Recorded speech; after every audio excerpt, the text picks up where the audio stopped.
私の邪魔をする者は必ず死ぬ。 Some Lystic Yamato! I think this is the first time we're doing Yamato. Yamato Crimson Slash Start is very, very standard just because you kind of win any trade that you take. As long as you're hugging a wall, you really only ever come out to Crimson Slash someone.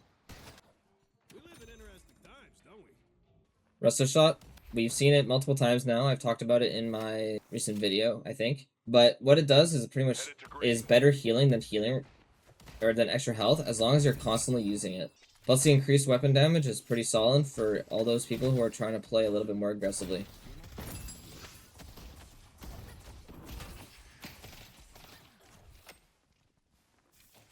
But you'll see that he's always playing and hugging a wall, third person peeking, and he's just playing for the ult fires.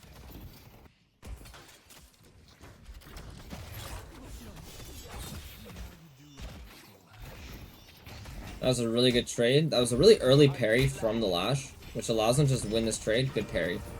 But yeah, that Lash kind of trolled and inted there. He just went in for a slam, parried, and then just took a massively bad trade just to lose. Losing that trade into a Yamato just hurts even more because she wants to get ahead for a snowball.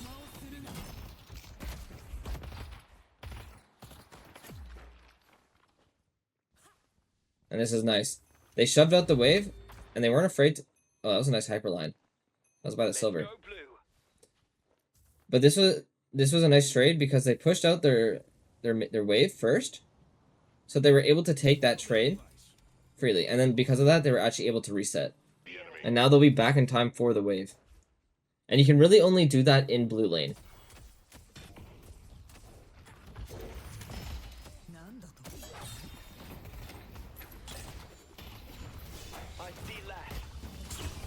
Wait, that cart killed him. That's the type of parry that happens to me all the time. But yeah, that cart actually killed him. That was kind of crazy. But I like that either way from Lystic. He wasn't scared to just go in and take that trade. He recognized that Sonya was low, so he's not scared even to take that little bit of a trade. Because he wants to play this high risk, high reward playstyle on the Yamato because he wants to get ahead. If he doesn't get ahead, then he'll fall behind really, really hard. And Yamato from behind isn't that strong. So Obakam died in the right lane. He just went to see if he could cover if the fight continued. But it didn't, so he just goes back blue. And this is the standard AP points for Yamato right now. You put 2 points into your flying slash for the extra spirit that it gives. And the AP points that he does currently is very different to how it usually is done, or was done before. We'll talk about it a bit later.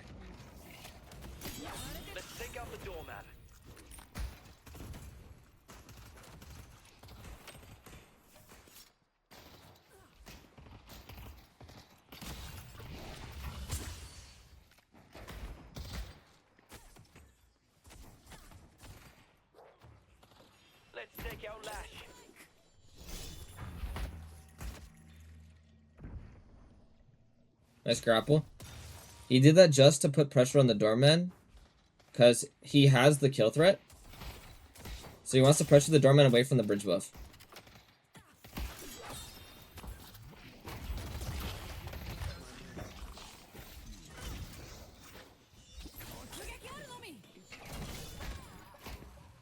This is a pretty difficult lane, because whenever he goes onto the doorman, he's just going to get carted away.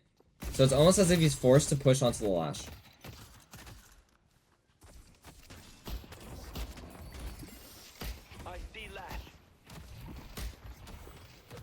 This doorman should die now. He used the parry. Oh, he tried to do a rebuttal parry.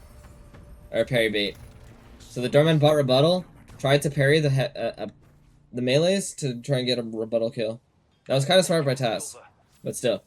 The Yamato will win that trade no matter what without even having to use melees because the flying slash gives the extra spirit, which she'll need, and she can just throw in right clicks to whittle them down.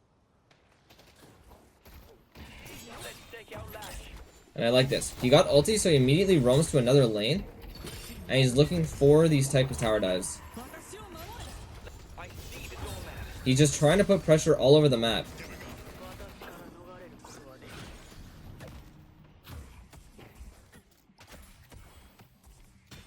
He's using that early game power that Yamato has to win these lanes. And during this meantime, Obafim just went back to blue to cover for Lystic in that lane. Anyway, the next two items that Yamato bought were Stalker and Grit. Both these items make a lot of sense. Yamato wants to play super aggressive, so the Grit giving her an extra 200 HP is very beneficial. And then the Stalker procs off of her Flying Slash. So whenever she goes in, she'll be proccing the damage from Stalker and the Shred, which further extends the damage that she's going to deal.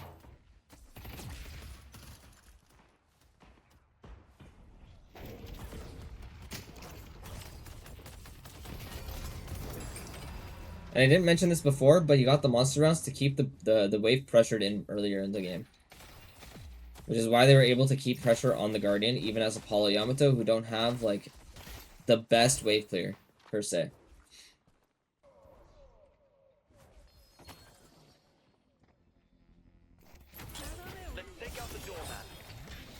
And now, all Lystic's going to do is just put pressure everywhere he can on the map. He'll rotate constantly, invade, and play for these things just to put pressure and drive them away from their farm. And there's the tier 3. So, before what would happen is on Yamato, you would normally, or before you would go the 2 points in your Flying Slash and max your Power Slash. This was really standard because of the Spirit Scaling on the 1. But people have discovered that the Flying Slash is kind of OP with the triple charge on it. What they'll do now instead is they do the 3 points in that, go a little bit more melee focus and gun focus in the early game. And then what'll happen is Lystic goes max Crimson Slash later. So he plays towards his ult and his 3 rather than the Power Slash. And for those who don't know, the scaling on Crimson Slash is actually better once you get the tier 3 on it than the Power Slash, like at base value.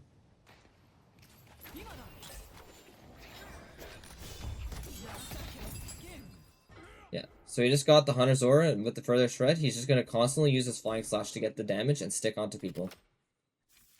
He doesn't need the Spirit because he just gets the Spirit from Flying Slash, which is why he's not rushing his Spirit Spike. The damage is a little bit more reliable when you can start your gun.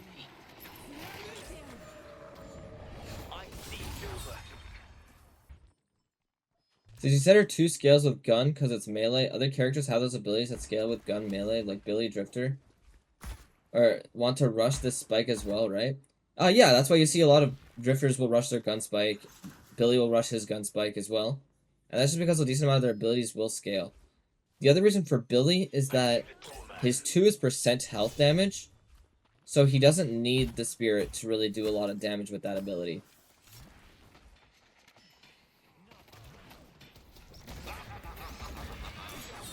And it's a similar thing for Drifter as well. His 2 is another HP scaling thing.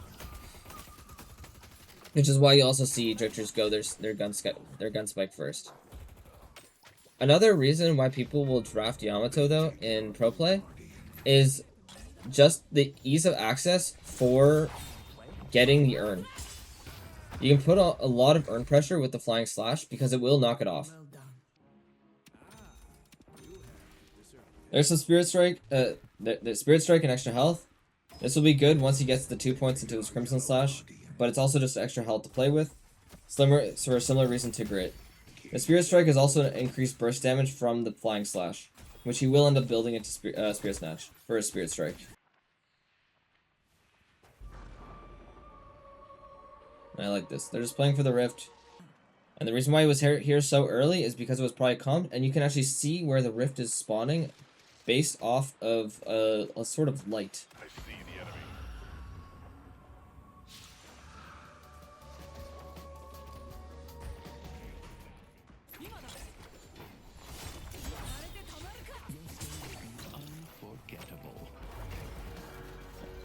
So they give the Rift, but now with the resistance is gone, they'll be looking to take these fights a little bit more. But it's a little bit hard due to the Rift minions, because with the new Rift, the minions actually give a lot of wave prio, so it's kind of hard to just give it up for free, because if you do, you have to kind of deal with the minions. And because of this, Abrahams was actually able to win this trade. It was also kind of why Buff and Joyce wanted to put the pressure on before the rift spawned. They wanted to look for a pick to try and get it so that they could do it for free. You got expensive taste. I love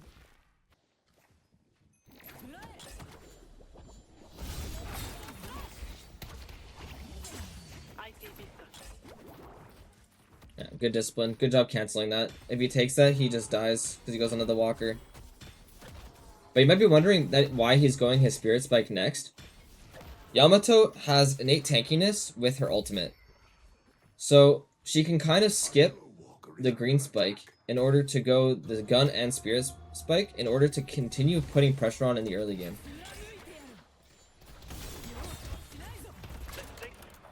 I see silver.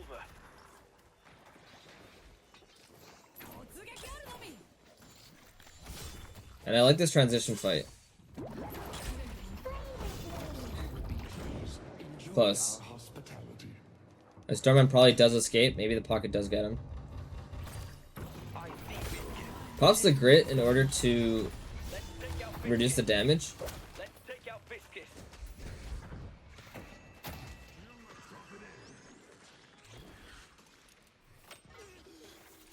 Yeah, that was a good turnaround from Abrahams.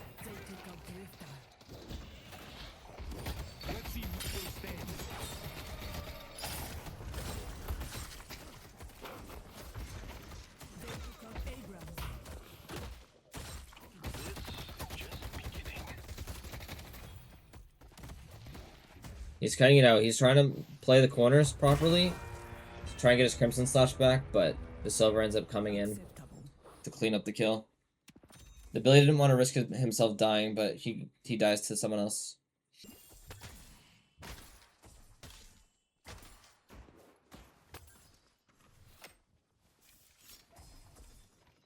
He makes sure to get Prio on blue lane before going to trophy room. Or treasure room, sorry. And again, for those, treasure room is pretty much the equivalent of double Sinner Souls, but the buffs of 1. Yeah. They're just chilling out. There's no objective to play for. There's not really any camps to go and steal besides the right side. Hence why Buff and Joyce are kind of stacking that right side, but Abrahams is matching it as well. I see. Your stay will be unforgettable. Now that the cart and Dorman ult are down, this Yamato can actually just go in however much she wants.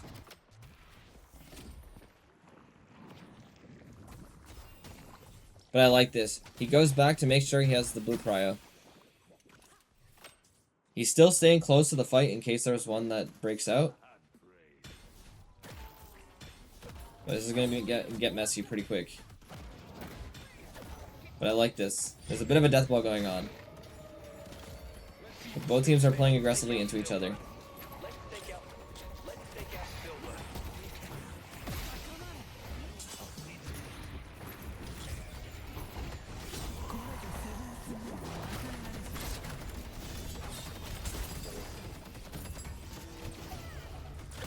And that is partially the other reason why people will max the flying slash now. The ult resets every single one of the charges. So whenever you get your ult, or once you get your ult, you actually have 6 flying slashes and you can run at people more. It is kind of absurd. You can't run away from a Yamato anymore. Yeah, exactly. 6 charges, no rapid recharge is a disgusting part. I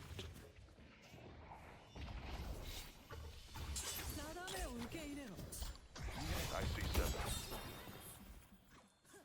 Gooey's up ahead. Yeah, that would make sense. Yeah, so Lightbringer isn't a fan of Yamato, and the reason for that is because she's kind of a gamble. If she doesn't win the early game, she is dead weight for the game. So, and it also doesn't work well with the style of play that they want to do, which is they want to scale up quickly and then they want to play for a mid-boss. And yeah, it's too risky because what is going to entice them is just to constantly fight and then die. It's not a very safe play style. And if people aren't following it up, it can get very, very dicey very quick. So this draft essentially makes it so Cosmetical, or Zergy in this case, or well, both of them, really have to pick up a lot of slack. So what's happening is Lystic is trying to create as much space as he can with Hoot in order for Cosmetical and Zergy to farm up as much as they can. And then that way they can carry the game. Yes, Yamato is very much a high-risk, high-reward character. Because from behind, she is not that great. But when she's ahead, she's very, very scary.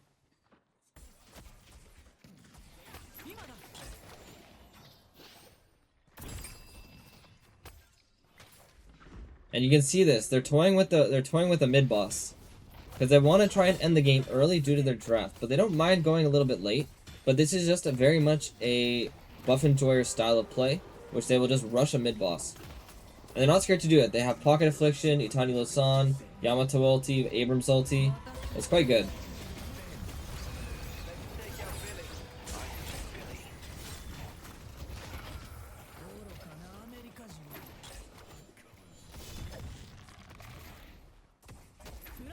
And you can't run away from the Yamato. I think that might have been an accidental cancel there. Let's take out Lash.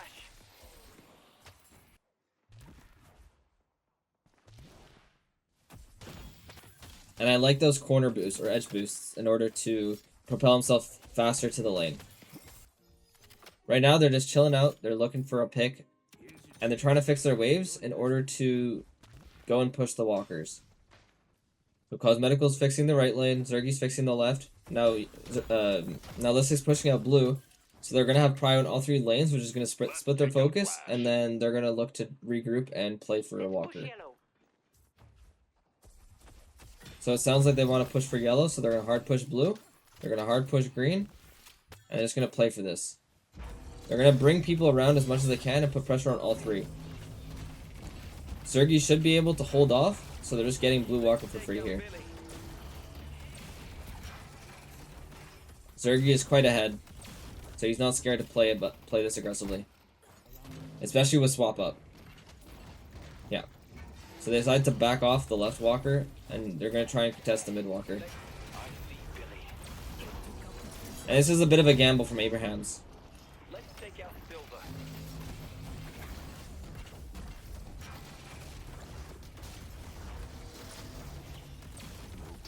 Let's take out Lash.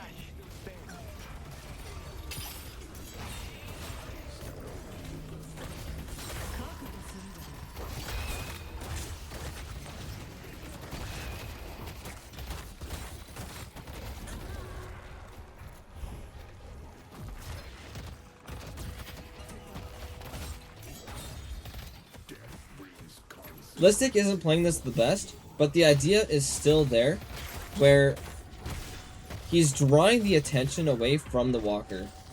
Although they didn't get it, they were still able to get 2 walkers. They used up all 3 rejuves.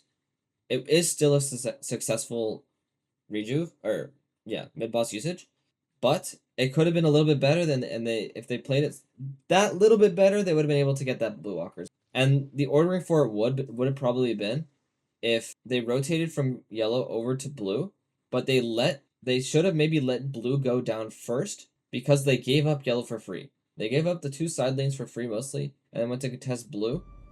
But what happened is when Zergy killed the left walker, the blue walker gained the HP. And the amount of damage they've done to blue, or how much HP is left, was essentially the value that came from the 2 side walkers. So if they ordered the walkers correctly, they could have definitely got all 3. And now the only objective to play for right now is Urn and Rift. So they're looking to play for it. They gave up the Rift, so they don't have the resistances, and now they're playing the fight.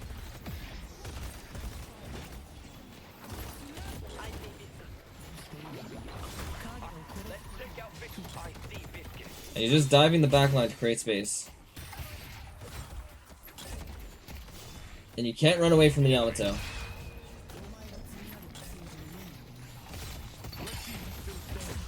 This is a bit of an overheat.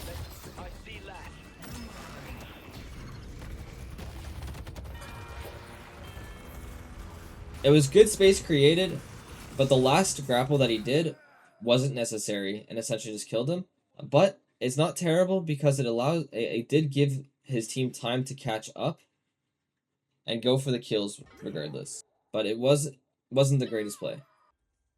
And because he's playing a little bit of a lower econ Yamato, he goes Colossus for the HP and resistance stats. Colossus works really well just because of Crimson Slash. Because his percent health max healing, he gets the Colossus for more HP, which is essentially just more value for Crimson Slash. And now that you can kind of see how the point usage, you max 2, then you put 2 points in 3, put 2 points in, or sorry, 2 points in ult, 2 points in 3, and then max his ult.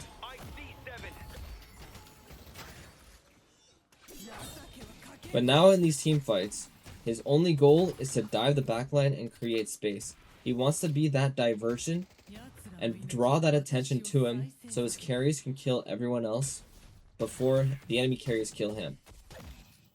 And he has the damage output, especially alongside someone like a Drifter, or like Drifter, Abrams, Apollo, who also want to be diving the backline. It works really, really well. So they can just press their buttons, go in, and look for whatever kill on the backline. And it also gives a lot of breathing room for Zergy and Cosmetical to do their thing.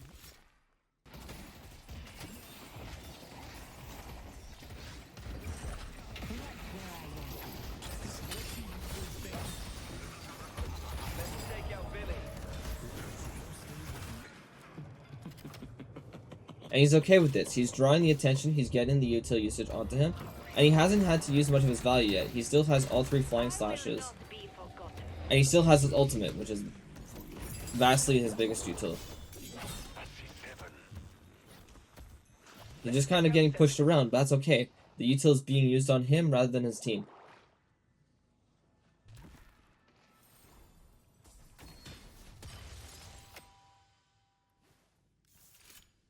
Now that they've won the fight, they just go mid, and they're going to look to end the game off of this mid boss. And in Abraham's style, they know they have to contest this, otherwise they will probably just lose regardless. So they're going to contest it.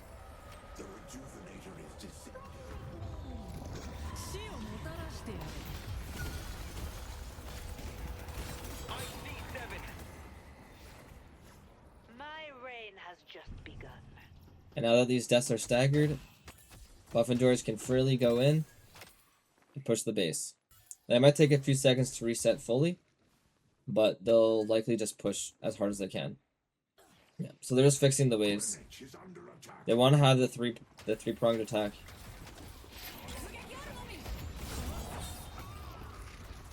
Test tried to go for a kidnap into the base. Like right now, yeah. And just like that, the Silver Calls go next. So we're just going to open and Buff and George will just end the game.